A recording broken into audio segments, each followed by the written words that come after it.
Mauro Biglino, a brilliant researcher, a scientist, a best-selling author worldwide. I adore you. It's an honor for me to ask you a few questions. The first one, how did your adventure and research begin? First of all, thank you for your words for me. I started as a translator for the biggest Catholic house publishing of the Vatican in Italy. After many years, I started to write my books, in which I write is really written in the Bible.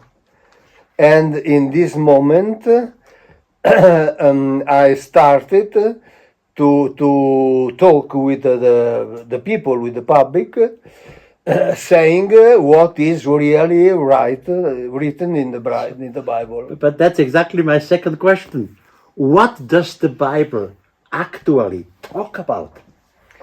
Actually, I need to say, first of all, that the Bible doesn't speak about God. The Bible speaks about beings named Elohim, that they are normal beings, but with knowledge, with advanced technology, superior in front of the in front of the knowledge of the human being, and they also made with the genetic engineering made the Homo sapiens. Okay. And so we are Earth sons. I understand this perfectly.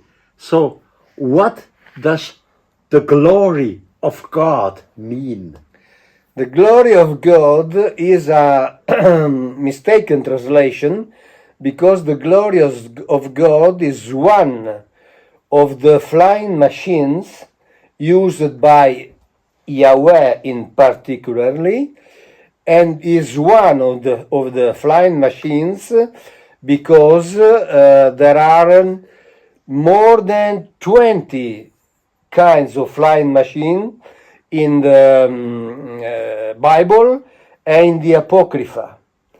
The other, for example, are Ruach, are Cheruvim, are Merkava, are Ephod, and so on.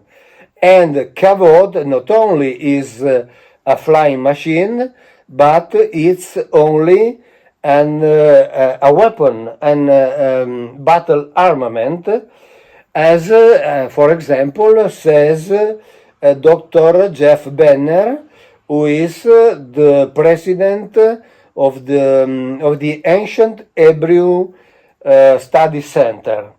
So we can say that these Elohim were flying on technology advanced object.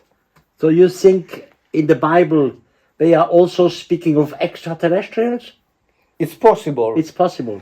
Also, if the Bible is not clear about that topic. Okay, now. It's not clear, but the description allows us to think it. Now in the Bible we find fascinating stories. For example, the story about the destruction of Sodom and Gomorrah. Yes. What was that destruction? Who made it? This destruction was one of the war fought between diverse Elohims, groups of Elohims that fought one each other for power on the territory, and Sodom and Gomorrah was destroyed using weapons that led us to think atomic energy. So, this is all fascinating new knowledge. How will you bring your new knowledge into the public. You know, you have to change the spirit of time. Oh yes, the spirit. This concept is for me important. I know it's important for you. The zeitgeist. Zeitgeist, yeah. I agree totally with you. I agree totally. I think not only it's possible, I think it's now changing, and I think we have to work to achieve this objective. Mauro Biglino, it's a pleasure to talk to you. Thank you for your answers. Thank you to you, Erich. Thank you to you.